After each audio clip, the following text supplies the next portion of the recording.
Ya, chiquillos, buenos días nuevamente. Vamos a dar curso a la clase de hoy.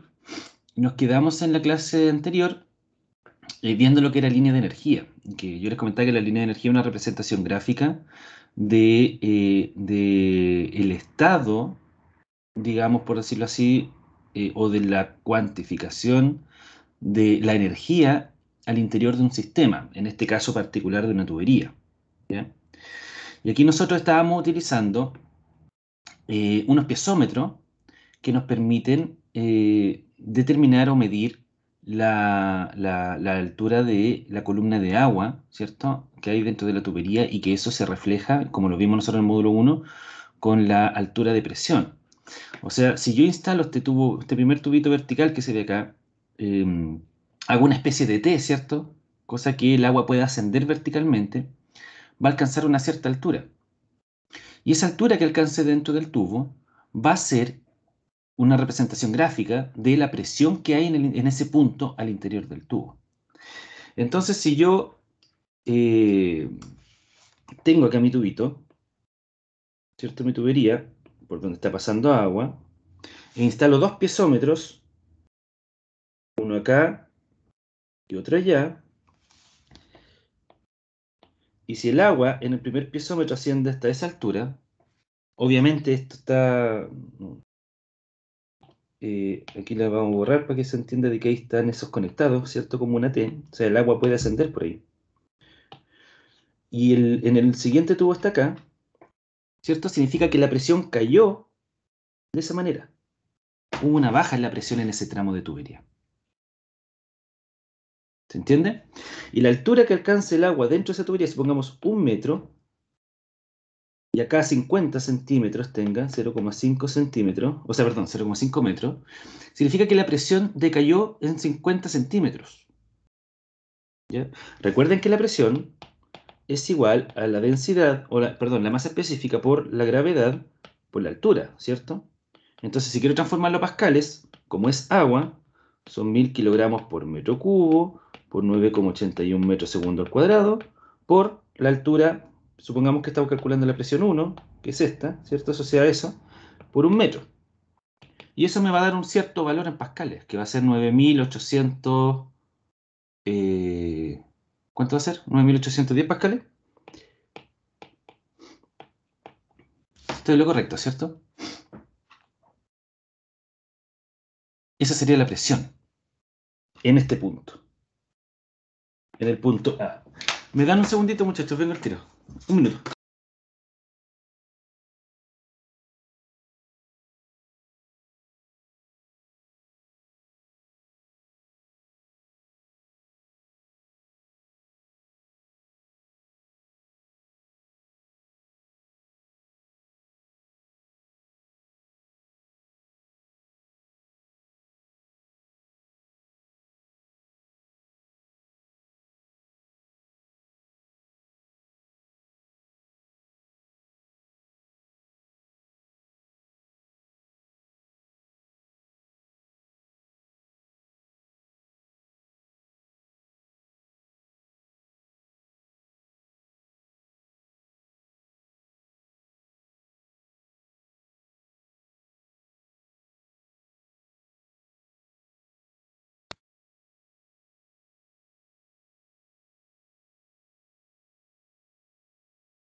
Ya, disculpen. Entonces, esa es la presión asociada al punto A, ¿cierto?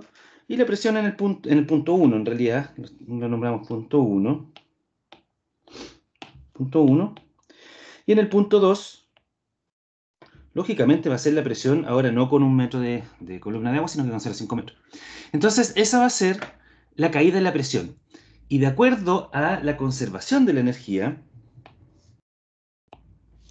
la ecuación es que la altura de presión, yo siempre le cambio el orden a estas variables, ya, pero eso obviamente da lo mismo.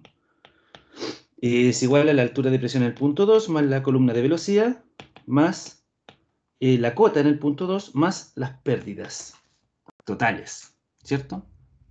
Por lo tanto, si nosotros consideramos esta tubería, que es horizontal, si nos fijamos nosotros, la cota Z1 y Z2, con respecto a cualquier referencia, no importa si esa referencia, ese datum, está 1 kilómetro más abajo, da lo mismo. La diferencia de esas cotas va a ser cero en esta tubería horizontal. Si la tubería tuviese inclinación, lógicamente no sería cero. Pero en este caso la tubería es horizontal, por lo tanto Z1 es igual a Z2. O sea, la variación de los zetas es cero, se cancelan. Se cancelan las cotas.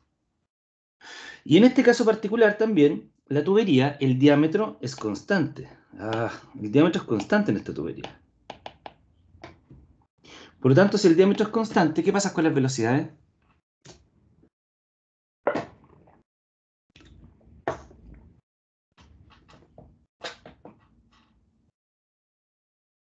¿Qué pasa con las velocidades si el diámetro es constante?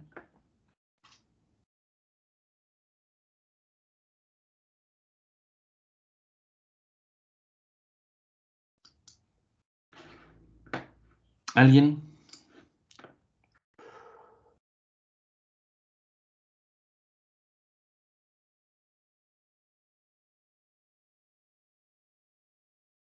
Chicos, ¿alguien? Principio de continuidad.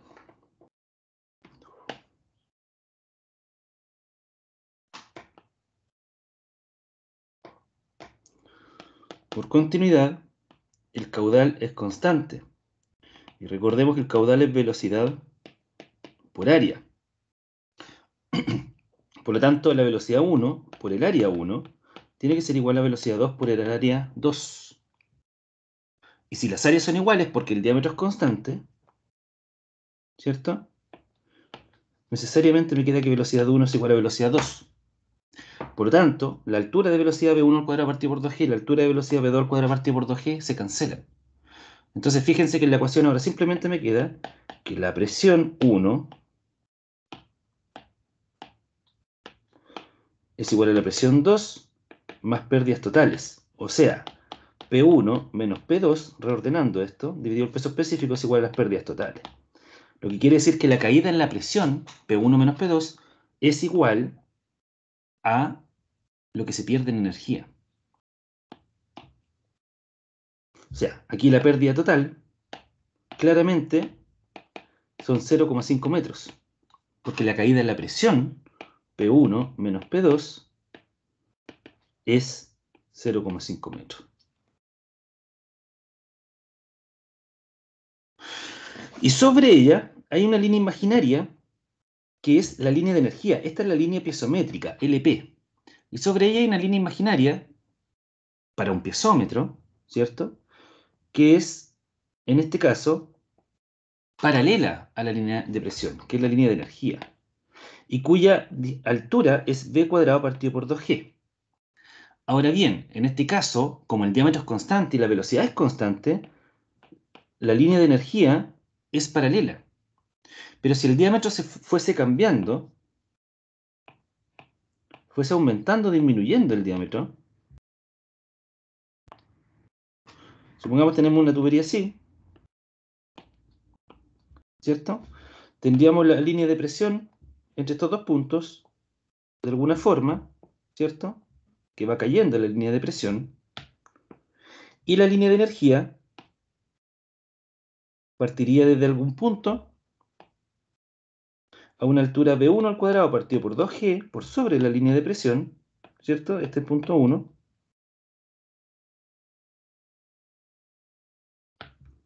Mejor esto. Ahí. Pero, como se va reduciendo el diámetro de la tubería, a una tubería de menor diámetro va a ser mayor la velocidad. Por lo tanto, al punto 2 va a llegar con una velocidad mayor. Por lo tanto, la altura de velocidad es mayor y por lo tanto la línea de energía es mayor. Entonces la línea de energía aquí va creciendo, comparado con la línea de presión. ¿Estamos?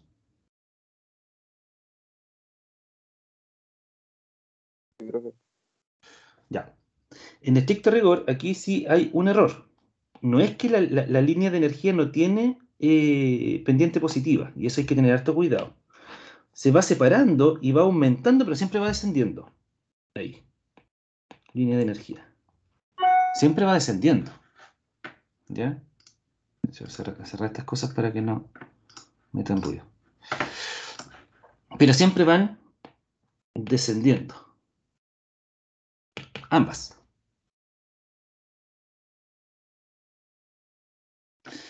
Ya. Perfecto. Entonces, ahora bien, hay algo importante también. Yo acá les estoy mostrando los piezómetros. Sin embargo, existe un instrumento que sirve para medir la línea de energía de manera gráfica, y que es el que está aquí al medio, que esta imagen tiene un error. Aquí vemos dos piezómetros, que es el que está aquí el primer tubo y el tercer tubo, y si se fijan está pintado hasta la línea piezométrica, ¿ya? Pero este tubo que está aquí al medio, fíjense que tiene una diferencia con el piezómetro, y que es que tiene una parte de este instrumento es horizontal. Entonces, al tener esa abertura horizontal, ¿qué puede medir este tubo?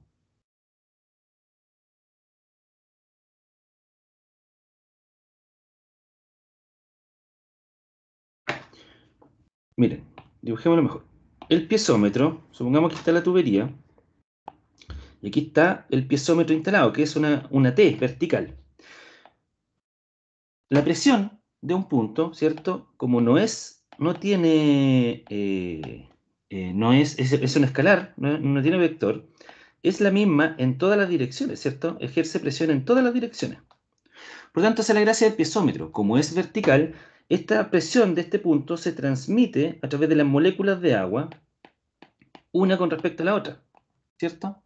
Va entregando la presión vertical en este caso. Y por eso es que el agua se eleva a través del tubo, el piezómetro, y puede medir en columna de agua, ¿cierto? Va a elevar el agua hasta tener la misma presión que el punto central aquí en la tubería. Pero a diferencia de esto, de este tubo de piezómetro, este otro instrumento hace esto. Y aquí está la entrada al tubo, en este punto. Entonces, además de la presión, ¿qué puede medir ese tubo?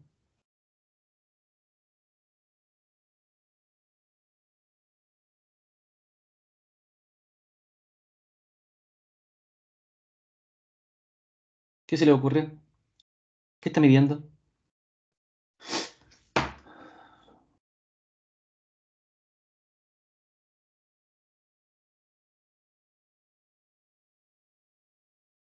¿Qué le entra a ese tubo al estar horizontal?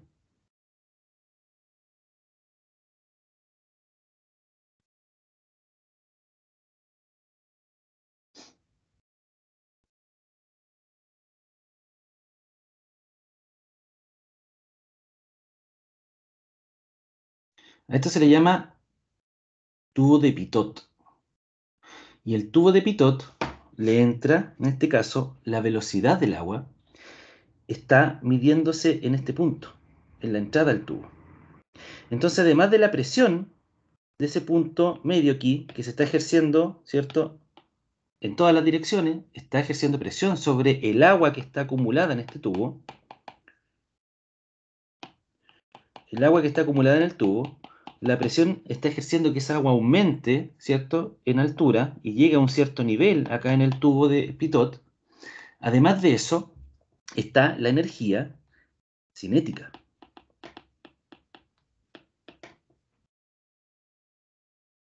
También la energía asociada a la velocidad del agua está ejerciendo un esfuerzo sobre el agua que está dentro del tubo. Por lo tanto, también hace que eso aumente en altura.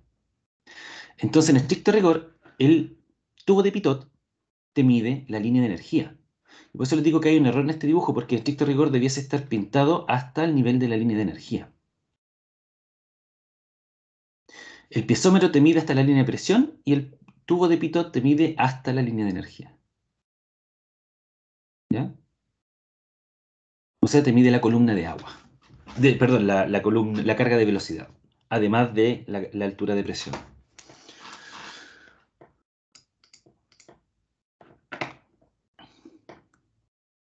Estábamos viendo las conclusiones y ya vimos nosotros de que la pérdida de carga produce pérdida de presión. Eso lo acabamos de demostrar también, ¿cierto?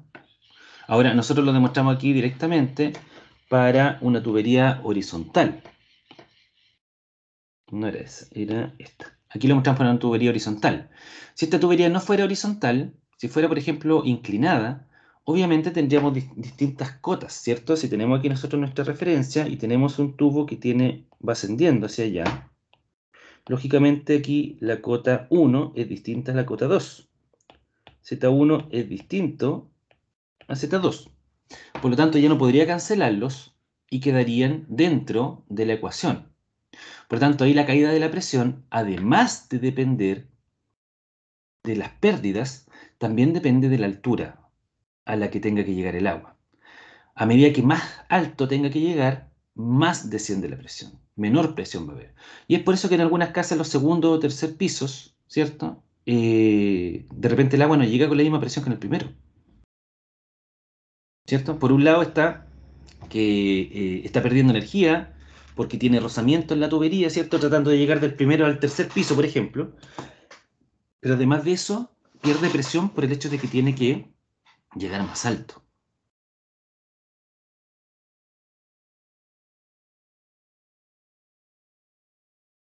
Y ahora nosotros estamos considerando que esta tubería es de diámetro constante, pero si el diámetro fuese variable, entonces las velocidades tampoco se podrían cancelar. También tendríamos carga de velocidad. Y eso también me generaría un impacto, ¿cierto? En las presiones. O sea, si consideramos la ecuación completa, pensemos en una tubería que va, ahí, que está aumentando en diámetro y que está inclinada y ascendiendo el agua. Va desde este punto hasta este punto, hacia allá va el agua. El caudal va hacia allá, con respecto a una referencia. Entonces la caída en la presión va a ser el diferencial de velocidades más el diferencial de cotas más las pérdidas totales. Esa sería la ecuación completa en esta situación.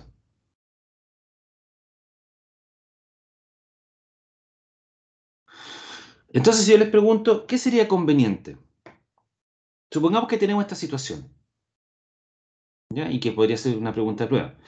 ¿Qué sería conveniente si estoy ascendiendo desde una cota Z1, cualquiera, a una cota Z2, cualquiera? ¿Qué sería mejor para no perder tanta presión? ¿Ir aumentando el diámetro o ir disminuyendo el diámetro? Aquí, por ejemplo, en esta imagen el diámetro claramente va aumentando, ¿cierto? De 1 y de 2. ¿Qué sería mejor? ¿Que vaya aumentando el diámetro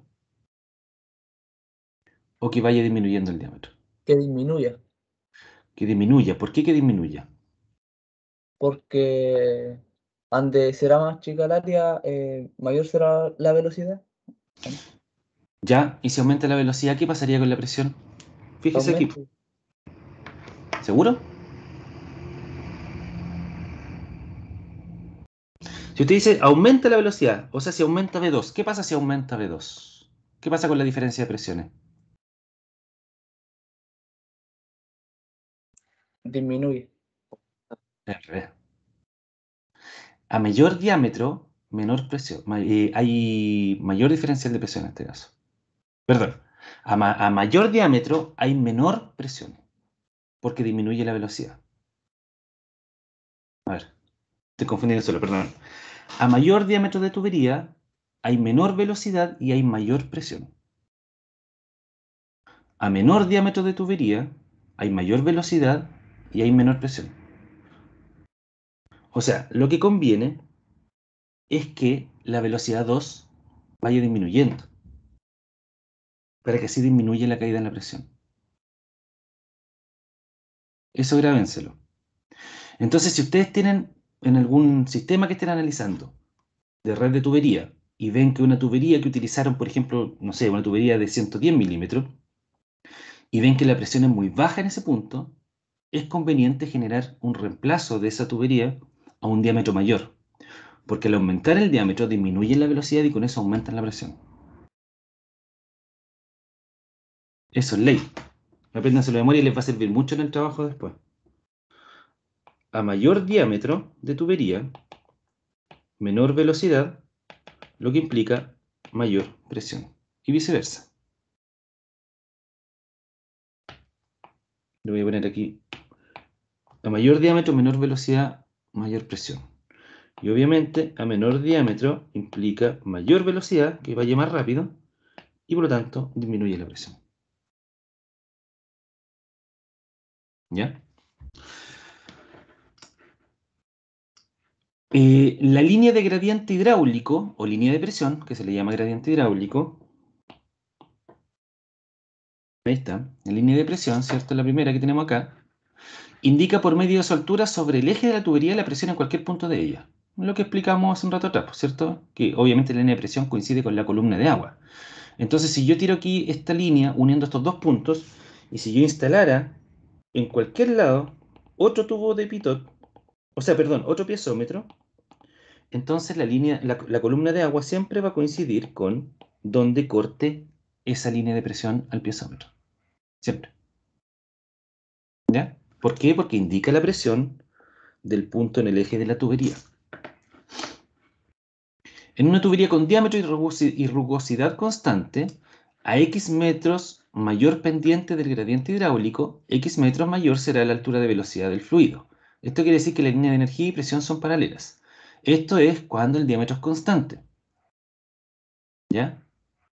O sea, si aumenta la presión, va a aumentar la línea de presión y va a aumentar la línea de energía.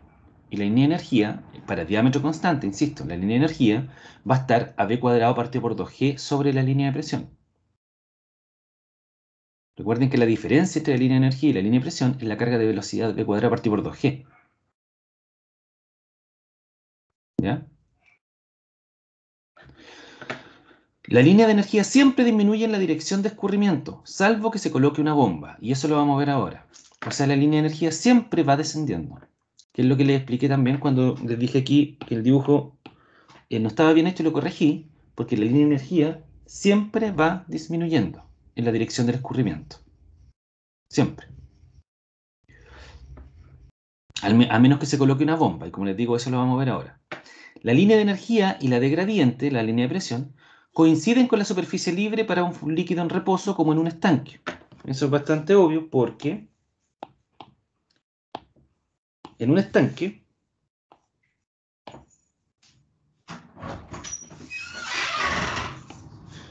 si tenemos acá nosotros un estanque, tenemos aquí nuestro nivel de la superficie libre del agua, la línea de presión va a coincidir con la línea de energía.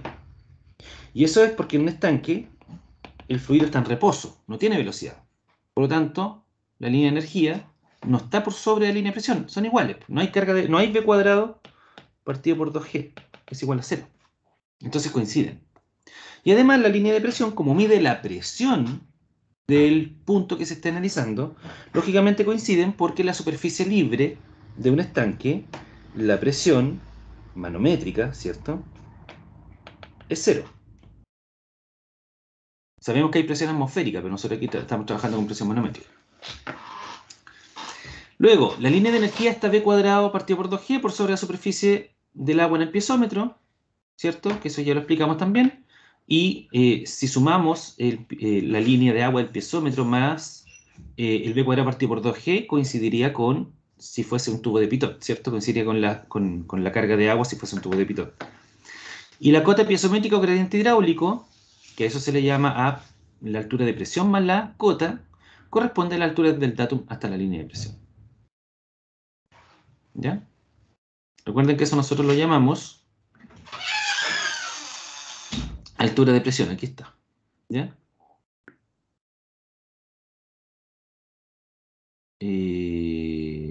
Altura de presión, que es la altura de la presión más la cota. ¿Ya? Eso es la conclusión acá, eso le denominamos cota piezométrica o gradiente hidráulico.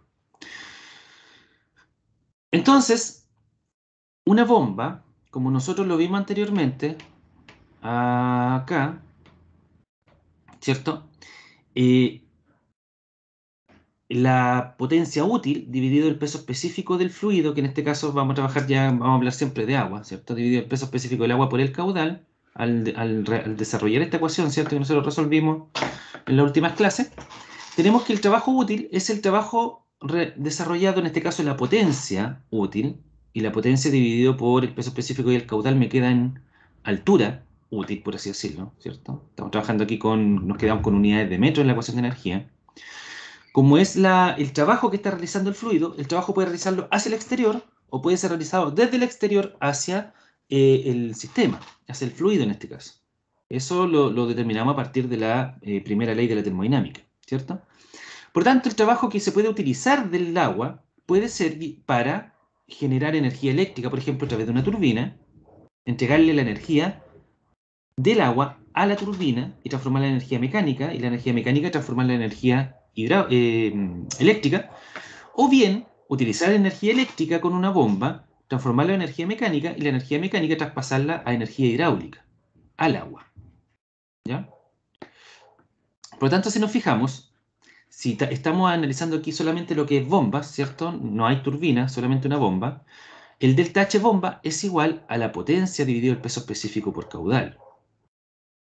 Y aquí está. El delta E, que sería en este caso el H de la bomba, es igual a la potencia dividido el peso específico por caudal. O sea, esto no sé por qué se borra.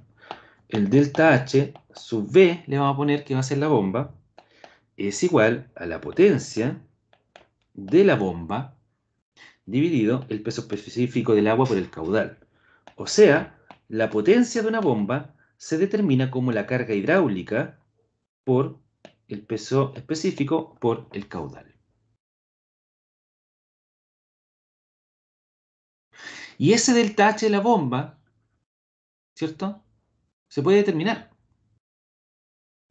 Y si nos fijamos nosotros en la ecuación de conservación de la energía, nosotros tenemos la presión más la velocidad entre en el punto inicial, más la cota, y eso es igual a la presión más la velocidad más la cota más las pérdidas totales. Todavía las pérdidas totales las conocemos como concepto, todavía no las analizamos, no aprendemos a calcularlas. Eso vamos a aprender ahora. Por lo tanto, si yo necesito llegar de un punto 1, como yo lo explicaba en la clase anterior, estamos aquí en un río, ¿cierto? Y acá en el cerro hay una casa. Y yo necesito llegar aquí, desde el río, a través con una tubería, a la casa. ¿Qué es lo que tengo que instalar? Una bomba para poder llegar. ¿Ya?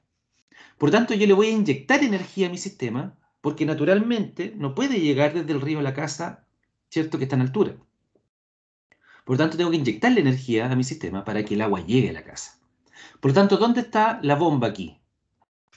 ¿A la izquierda o a la derecha de la ecuación?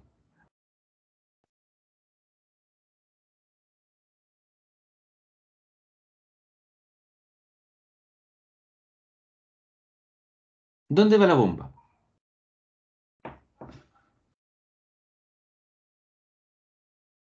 Y que pueden sacarlo de acá también. ¿Dónde, perdón? ¿A la izquierda? A la izquierda, don Bastián. Exacto. Aquí. ¿Cierto? Y aquí lo pueden ver desde la ecuación, pues, fíjense. Aquí tengo un menos, y la potencia útil dividido peso específico por Q es menos bomba, menos por menos me queda más bomba. Y fíjense que acá está ordenada de una forma distinta nomás en la ecuación. Aquí está acompañando a la energía, ¿cierto? A la altura piezométrica del punto 1. Por lo tanto me queda el Z1 más P1 más B1 más bomba. Y al otro lado me queda toda la energía del punto 2. Y es lo mismo que nosotros tenemos acá.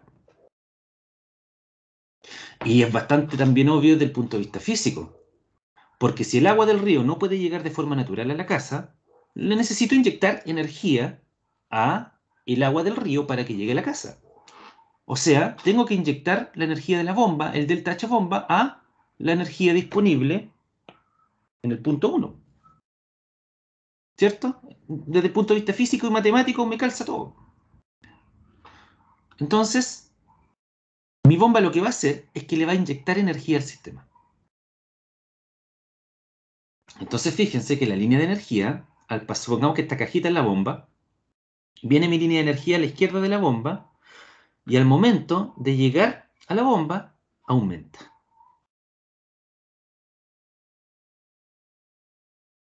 ¿Se dan cuenta? Ahora fíjense también que en este caso, a la izquierda de la bomba tenemos una tubería de un diámetro mayor a la tubería del lado derecho. Entonces lo otro que aumenta aquí es la carga de velocidad. Fíjense que la carga de velocidad v cuadrado partido por 2g a la izquierda de la bomba tiene una cierta distancia en la línea de energía con respecto a la línea isométrica. Y fíjense que a la derecha esa distancia aumenta. ¿Lo pueden ver o no?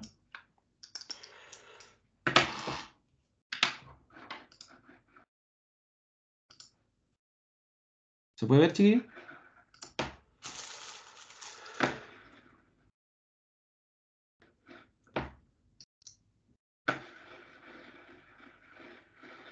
Qué extraño, está con problema el mouse. Ya. Hagamos un ejercicio entonces para entender esto de la bombita. Ahora, no, hagamos el ejercicio primero y les voy a explicar algo. Déjenme Profesor, cargar. Sí, dígame. oye, ¿la bomba siempre tiene que estar al medio o puede estar al principio del agua, al principio así como por ejemplo sumergida en el agua? La bomba puede estar. Hay distintos tipos de bombas. Ya, miren, veamos lo que le iba a explicar después, se lo explico el tiro.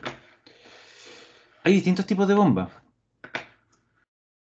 Hay bombas sumergibles, que esas van efectivamente instaladas al interior del agua. Estas bombas, por ejemplo, esta que se ve larguita aquí, son bombas sumergibles para pozos profundos, ¿ya? Todos los sistemas de agua potable rural generalmente se abastecen con agua de pozos profundos, por ejemplo, de pozos de 40, 50 metros de profundidad.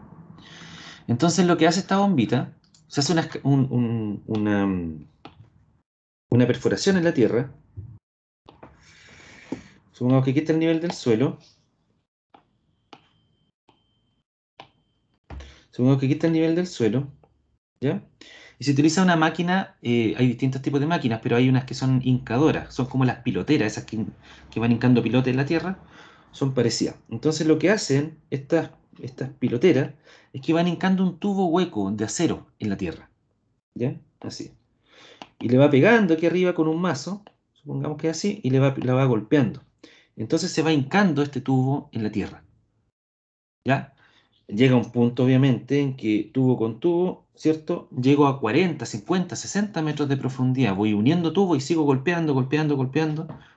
Y meto un tubo hueco de acero 50 metros bajo tierra. 100 metros. En minería, 300 metros. Hasta que dé con la napa subterránea. Entonces este tubo, que tiene unas ciertas ranuras, ¿cierto? Donde está la napa de agua, se va a llenar de agüita ahí también, el tubo, en el interior. Entonces yo instalo estas bombas sumergibles que tienen esta forma. La instalo la bomba sumergible y queda, lógicamente, la bombita sumergida dentro de la napa, pero dentro del tubo, que la protege. Y esa bomba impulsa el agua después a través de una impulsión, que es un tubo dentro de este tubo, ¿ya? Dentro de este tubo de acero, de esta camisa que se llama, e impulsa el agua hacia afuera. Y con eso se llega, obviamente, a un estanque para almacenarla. Tiene que pasar por unos procesos de desinfección y todo el cuento, no es como que llegue bruta el agua hasta el estanque. Pero así es la cosa. Y esas son las bombas sumergibles. Y tenemos las bombas periféricas o la centrífuga, que son las bombas que ustedes ven en el Sodimac, por ejemplo. Y bueno, de hecho en el Sodimac también hay bombas sumergibles, ¿ya? Y estas bombitas son a nivel del suelo, ¿ya? O sea, en este caso, estas bombas nosotros tenemos una noria como las que hay en, no sé, pues, en el campo, por ejemplo, y esta bombita se instala en el nivel del suelo. Y supongamos que aquí está el nivel del agua. ¿Ven? Y la succión, que es lo que está a la izquierda de la bomba, ¿cierto?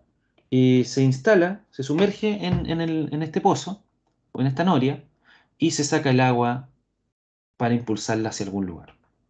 Ahora, ustedes preguntarán tal vez, ¿y por qué no? ¿Por qué creen ustedes que existen estos dos tipos de bombas? ¿Por qué hay bombas sumergibles y por qué hay bombas centrífugas a nivel del suelo? ¿Por qué no se puede utilizar una bomba centrífuga siempre? O mejor dicho, ¿para qué existe esa diferencia entre las dos bombas? ¿Ustedes saben por qué? Hay una limitante para las bombas centrífugas. ¿Cuál es? ¿Lo saben por casualidad? ¿Lo han escuchado?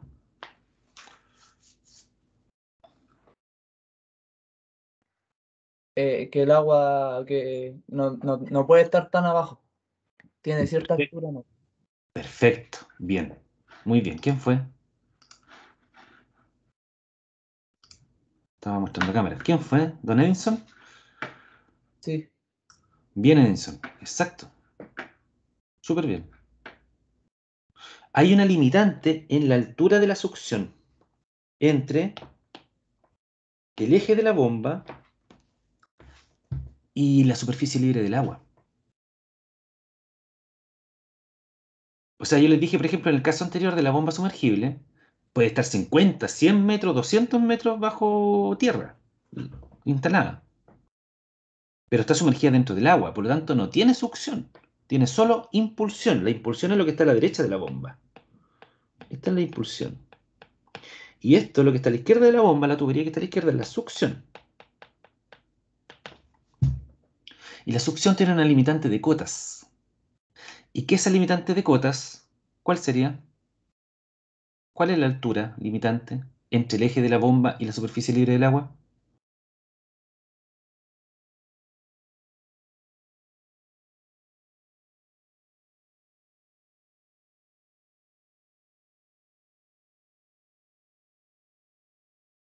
¿Se les puede ocurrir?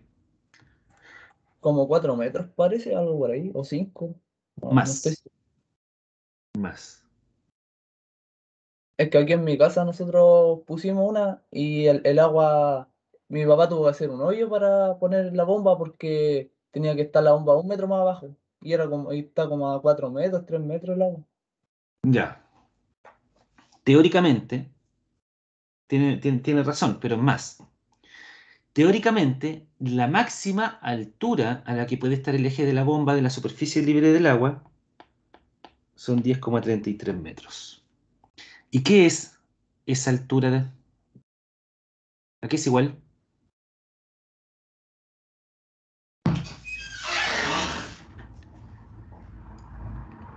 ¿A qué es igual esa altura?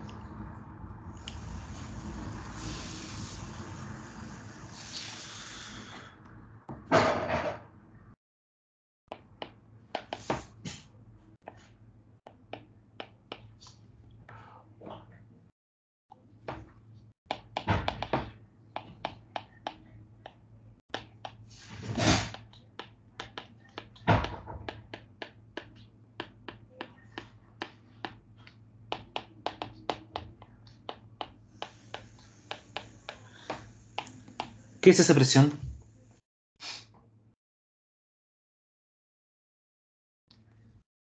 ¿Qué valor es ese? ¿Lo conocen?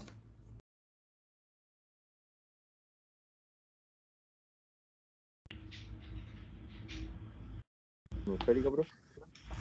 La presión atmosférica. La presión atmosférica es 101.300 pascales. Y transformado a columna de agua es 10,33 metros columna de agua. Recuerden el experimento de Torricelli. ¿Se acuerdan que lo vimos al principio del curso? Sí, y se puede demostrar que esta bomba no puede tener una columna, no puede estar instalada a más de 10,33 metros columna de agua teórico. Ahora bien, eso es para estático, pero cuando esto empieza a moverse, empieza a perder presión. Cuando empieza a succionar agua y el agua empieza a moverse a través de la tubería de la succión, se empieza a perder presión. Y ya esos 10,33 metros columna de agua descienden. Porque la energía de la presión, la energía de presión asociada a la presión atmosférica empieza a descender. Porque se empieza a transformar en velocidad, en pérdidas, ¿cierto? Recuerden la ecuación que vimos un rato atrás, el diferencial de presiones, ¿cierto? Depende de la velocidad, depende de las pérdidas y de las cotas. Y por lo tanto, ya desciende la altura de presión y las mejores bombas, por lo menos que yo he visto, pueden ser instaladas a 8 metros o 7 metros máximo. De hecho, metamos una cualquiera de estas bombas y va a decir altura máxima y va a decir 7 u 8 metros. Y todas tienen la misma limitante. Altura máxima de succión, 7 metros. Vamos a ver otra bomba. Altura máxima de succión, 7 metros. Veamos en otro... Mercado Libre, en Sodimac veamos. Para que veamos en otra página y para ver que es exactamente lo mismo. Capacidad de succión, 8 metros. Me van creyendo, ¿no? Easy. ¿Dónde está la ficha técnica? ¿Lo ven por ahí o no?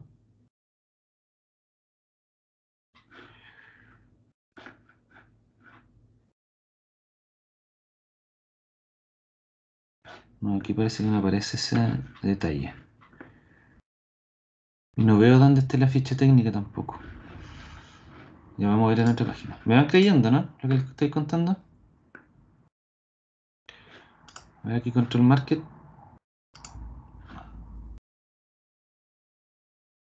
Ahora, ¿por qué le queda a usted a 4 metros? Aquí está, detalle del producto. Ah, no dice nada. Descripción, centrífuga. Yo quiero ver la ficha técnica y no la puedo ver. No, no me aparece ficha técnica acá. Copepal. No aparece en centrífuga.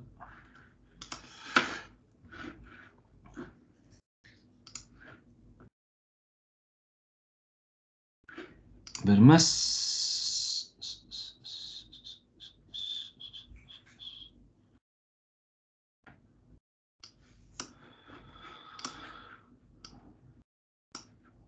No está para descargar. Ya, bueno, pero ya les demostré que es así.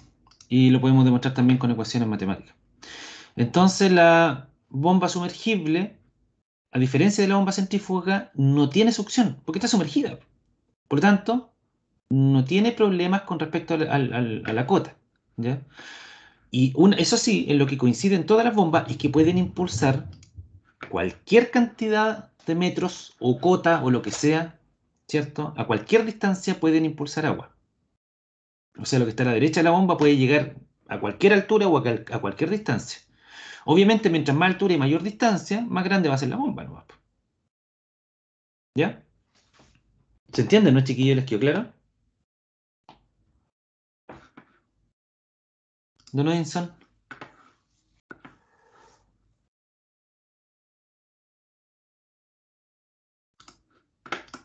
Se le acabó la pila a Don Edinson, parece. Ya. Ya. ¿Por qué la de su papá quedó a 4 metros? No sé. Habría que analizar la situación. Habría que ver la bomba también. Pero siempre los máximos son cada 7, 8 metros más o menos de altura a la que se puede instalar. Ya. Dice lo siguiente el problema. Para poder llenar en 24 horas un estanque de 2000 metros cubos de capacidad que se encuentra a 10 metros sobre el nivel de un río, ¿ya? Se piensa disponer de una instalación sencilla como la que se muestra en la figura, que consiste en una tubería de 10 centímetros de diámetro y una motobomba. Se requiere calcular los parámetros de gasto y potencia. ¿Ya? De gasto es caudal, por si acaso. Y potencia. La bomba tiene la limitante de la cota, ¿cierto?